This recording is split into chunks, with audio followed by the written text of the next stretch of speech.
বন্ধুরা, সরকারি চাকরির পরীক্ষা মানেই শর্টকাট অঙ্ক। তাই আজ আমি তোমাদের নাম্বার সিস্টেমের এই সমস্যাটির শর্টকাট সমাধানের কৌশল শেখাবো। এখানে প্রশ্নে বলা হয়েছে 6টি ক্রমিক সংখ্যার প্রথম তিনটির যোগফল হবে 36 মানে 36।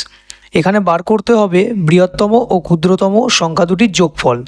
তো যেহেতু এখানে 6টি ক্রমিক সংখ্যার প্রথম তিনটির যোগফল 36 বলেছে, সেহেতু আমি এখানে লিখব 36 বাই তিনটি সংখ্যার যোগফল, তাই 3 দিয়ে ভাগ করে দেবো, সমান সমান আমরা পাবো কত?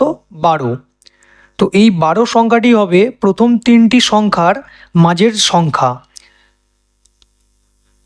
তাহলে প্রথম তিনটি সংখ্যার যদি মাঝের সংখ্যা 12 হয়, তাহলে প্রথম সংখ্যাটি কি হবে? মানে এর আগের সংখ্যাটি হবে 11। তারপরে 12 হচ্ছে 12-র পরের সংখ্যা মানে হচ্ছে 13। পরপর সংখ্যা হবে, ক্রমিক সংখ্যা মানে পরপর সংখ্যা। তিনটি বেরিয়ে গেল, তাহলে আর তিনটি সংখ্যা এখনও বার করতে হবে, তবেই 6টি সংখ্যা হবে। এবারে পরপর যদি 6টি ক্রমিক সংখ্যা হয়, তিনটি যেহেতু বেরিয়ে গেছে, তাহলে 13-র পরে কত হবে? 14। এরপরে হবে 15, এরপরে হবে 16। তাহলে মোট 1 2 3 4 5 6টি ক্রমিক সংখ্যা পরপর আমরা বার করতে পেরে গিয়েছি। তো এখান থেকে আমি দেখব এখন বৃহত্তম সংখ্যা কোনটি। বৃহত্তম সংখ্যা হলো 16। আর ক্ষুদ্রতম সংখ্যা কোনটি? ক্ষুদ্রতম সংখ্যা হলো 11, মানে সবথেকে ছোট এবং সবথেকে বড়।